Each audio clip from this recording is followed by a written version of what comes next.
guys, we were lucky enough to have Evan Carmichael join us for a great conversation.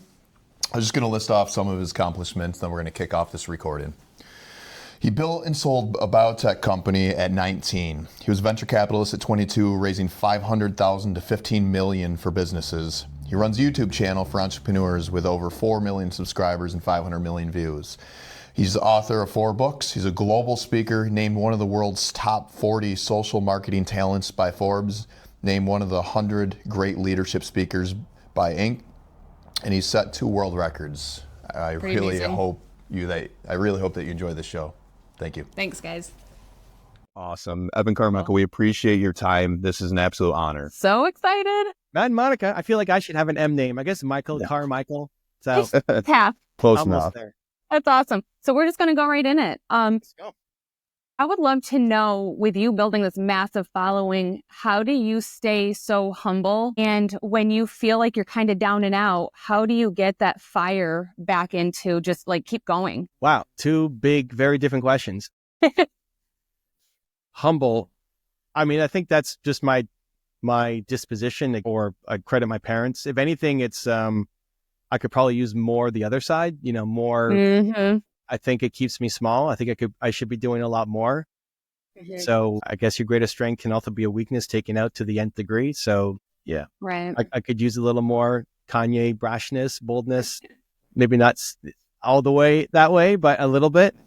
So, I mean, thank you. I appreciate that. It's always great to hear. And, I think the weakness is on the other side, where with what I'm trying to do, I should be doing more, and I could be doing more, and I'm not, because I'm too humble / scared / whatever word we want to throw in there.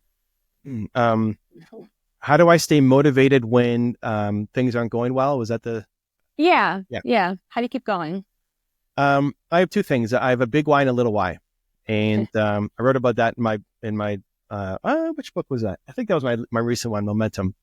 The big why is the big mission. The big why is like, what am I trying to do? I'm trying to solve the world's biggest problem. People don't believe themselves enough. Like, Right. Yes. it's my problem. It's everybody's problem. And I wake up every day trying to solve it. And having a big mission, I think can really help, and often will pull me up to want to do more, be bolder, be braver, think bigger, not be as humble all the time.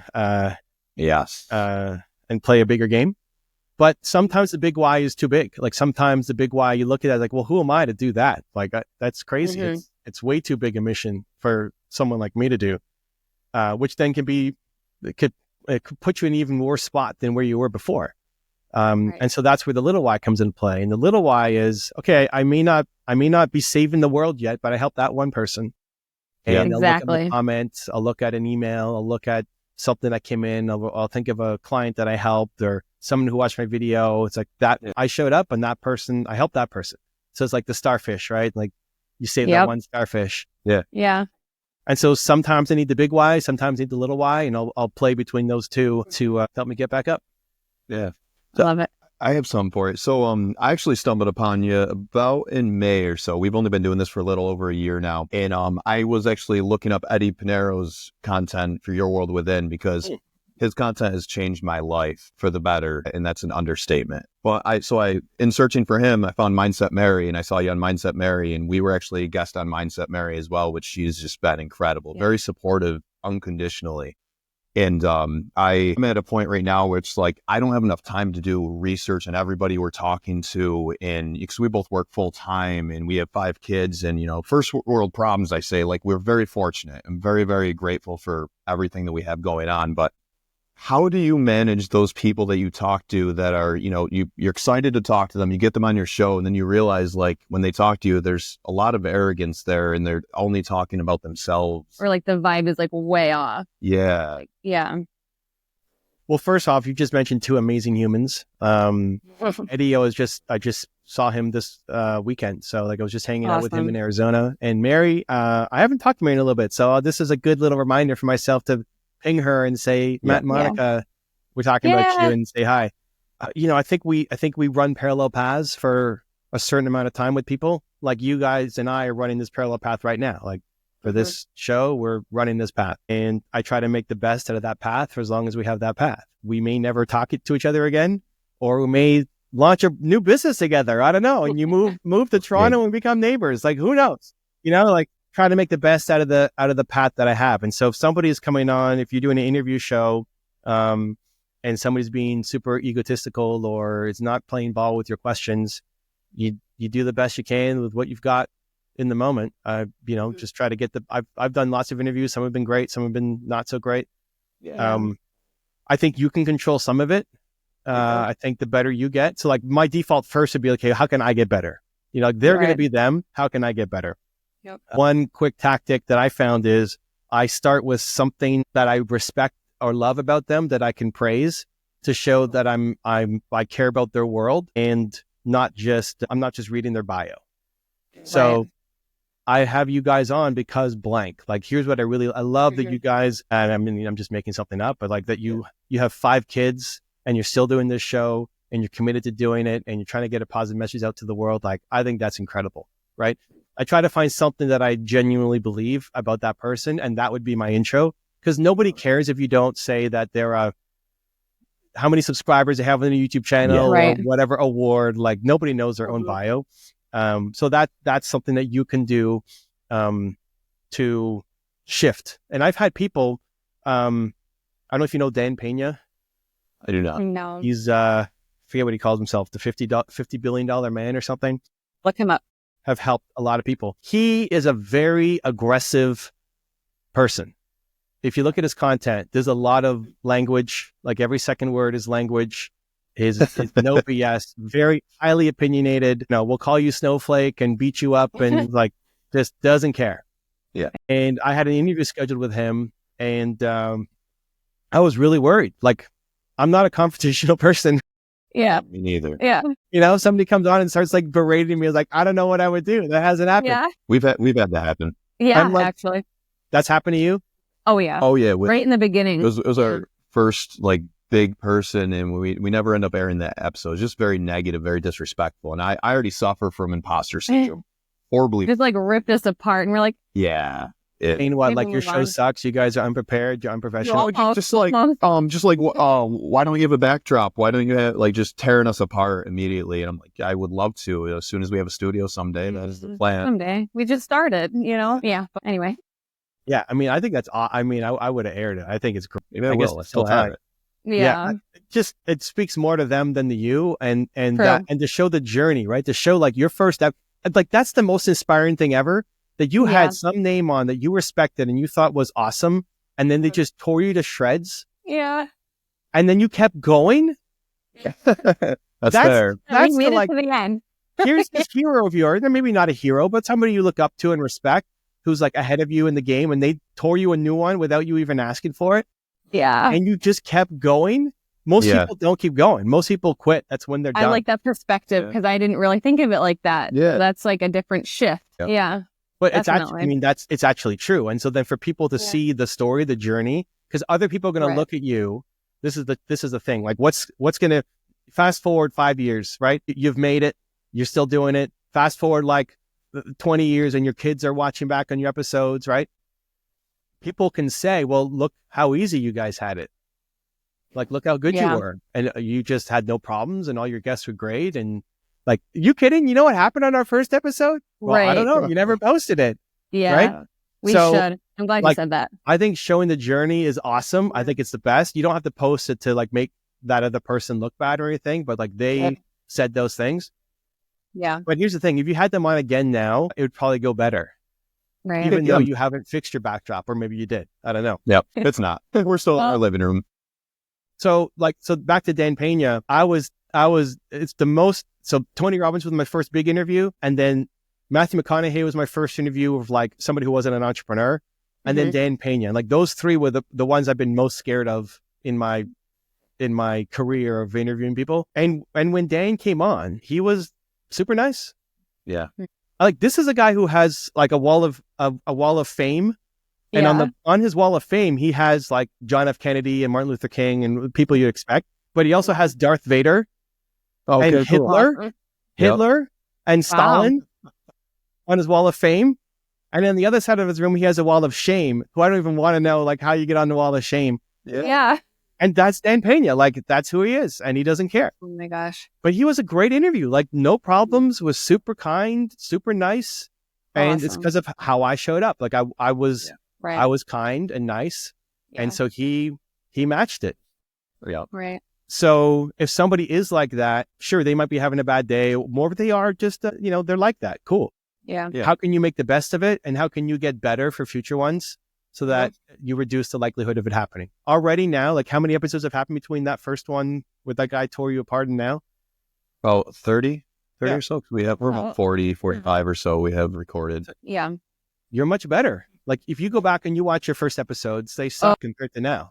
Well, I'm a different person than I was then myself. And you're still babies. You're only Still 30 trying. videos Yeah, in. exactly. Wait till 300, right? Yeah. Oh my yeah. That'd be crazy. Yeah. Yeah. That is crazy. So that's how I don't blame them. I mean, you make the best of what you got. And then how can I do better to, as an interviewer for the next time something like this might come along?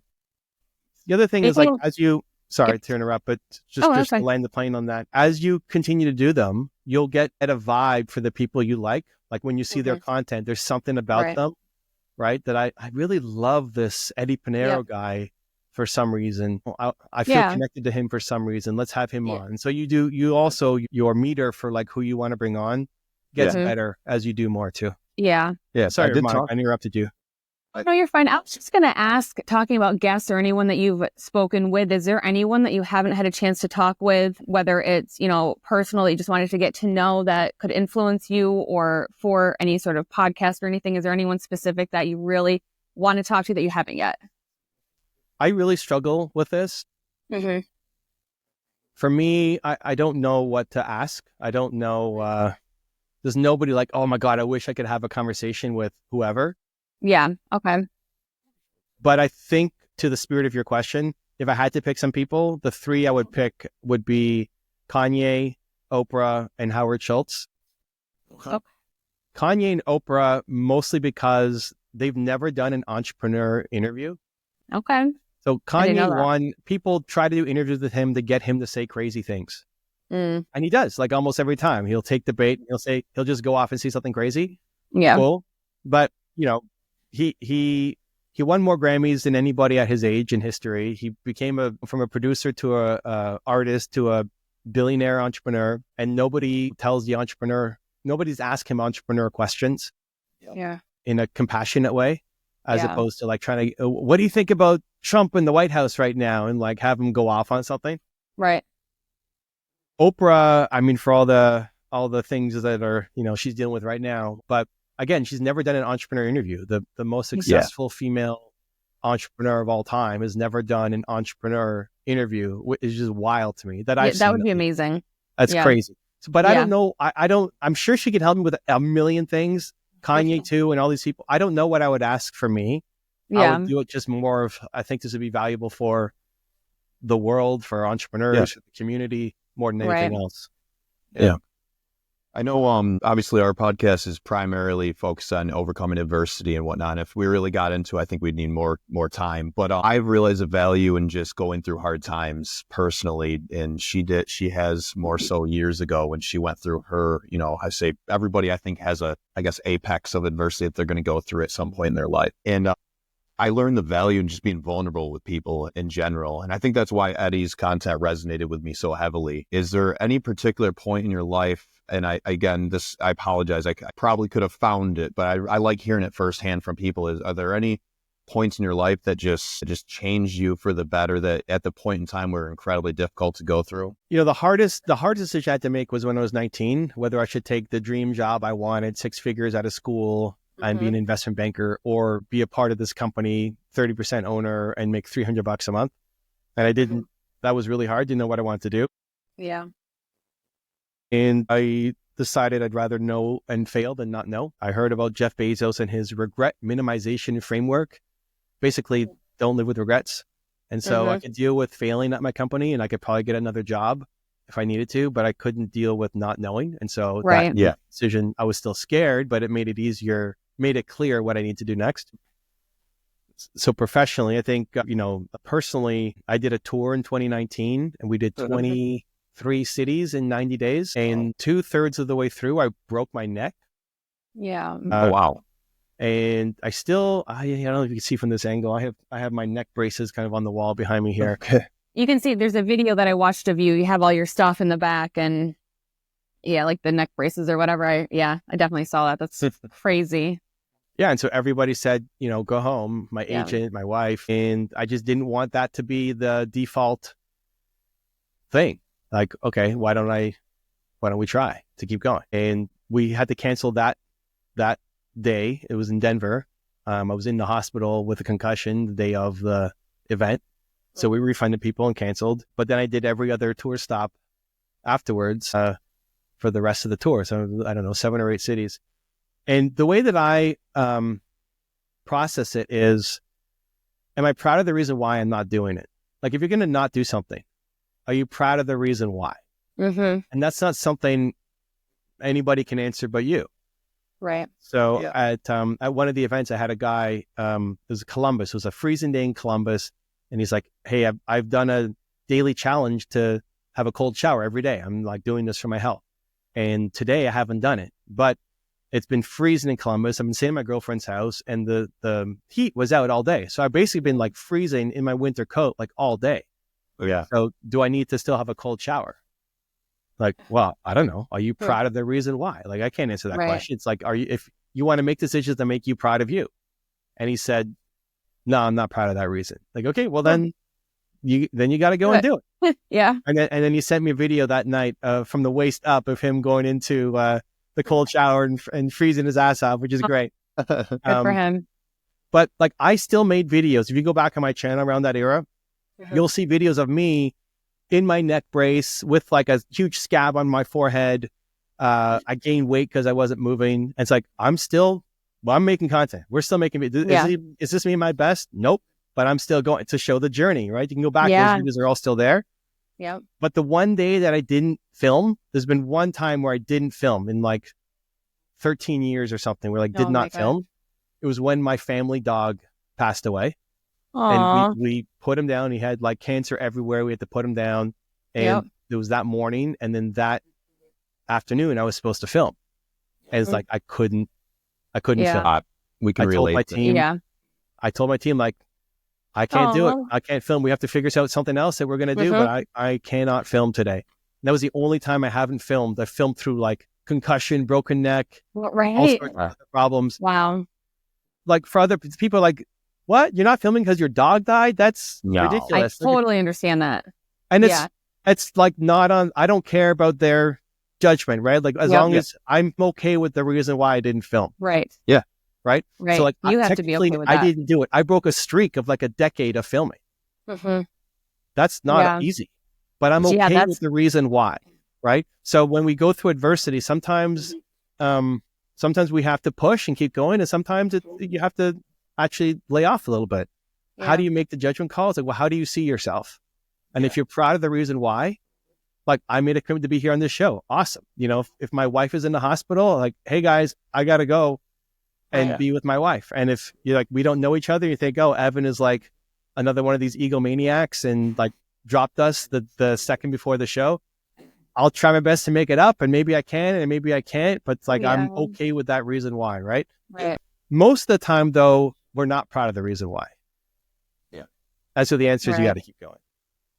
Yeah. That's a really cool perspective. I think most people don't think about, like, I don't really even think about that. So I'm glad you mentioned that. And I feel like days now from today, I'll think about if I do this or this, am I okay with my reason? Whichever side it goes. Yeah. Yeah. Like not posting the first video with the guy tearing you apart, you know, out of the reason why. Yeah. If it's just like, for me, being scared isn't a good enough reason. So like if it comes down to, and it doesn't have to be about this guy, I'm just using it as an example. Yeah. But if it comes down to, we have all these logical reasons, but underneath is, I'm just scared.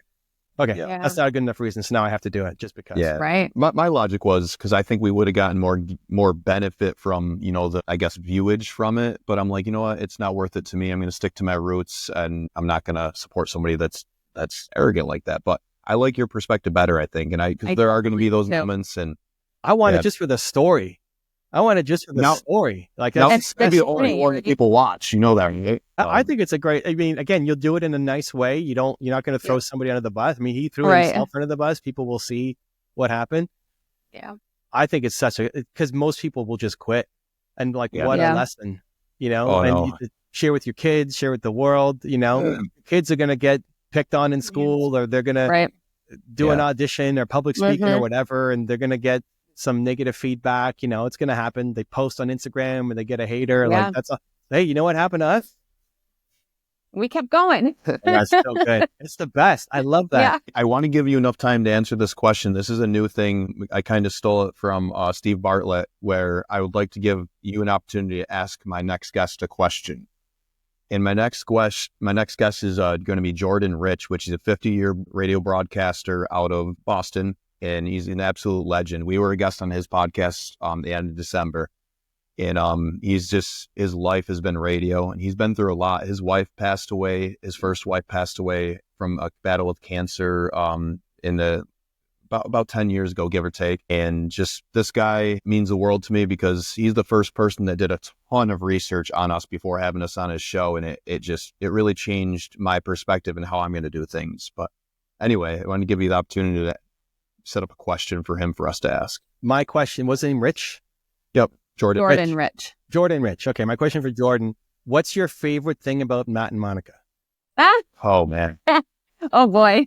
He literally responded to my last email because, again, we're driving to Boston to record in person, and his buddy's Green Beret that owns a gym, he just got diagnosed with Parkinson's as well, and he wants to record at that gym, and I'm planning on doing it in the boxing ring, so I'm excited. Yeah, super excited for that. It'll be fun. I'm excited to hear his answer. What is his favorite thing about Matt and Monica? Yeah. That'll be fun. Evan, I appreciate this. We're done at 3:55, right? You got one more? Give me one more. Well, it's personal-ish maybe, but through your whole life, have you ever had anything that you were like addicted to or obsessed with, good or bad, maybe obsessed with your, career, trying to just do better and better, or if there's anything that was kind of damaging that you had to overcome, and how did you overcome it if you had anything like that in your life? I can't think of a negative addiction. Good for you. Which probably just means I haven't given enough thought. So it's not that I'm perfect. I'm sure there's. I'm obsessed with helping. Yeah. Like my best work is even this. Like, hey, let's do one more before we wrap. What's the last one? Love right? it. Yep. Yeah. I'll get lost on doing interviews or coaching my team or mentoring people. Like that's, I think, me at my best. I just get lost in service, and it can go too deep. Like there's been times when I bought a business and took over their entire team, and it was a disaster. And I was trying to solve everybody's problems, and I had to take sleeping pills. Like I was so stressed out that I had to take sleeping pills. So that's unhealthy. Yeah.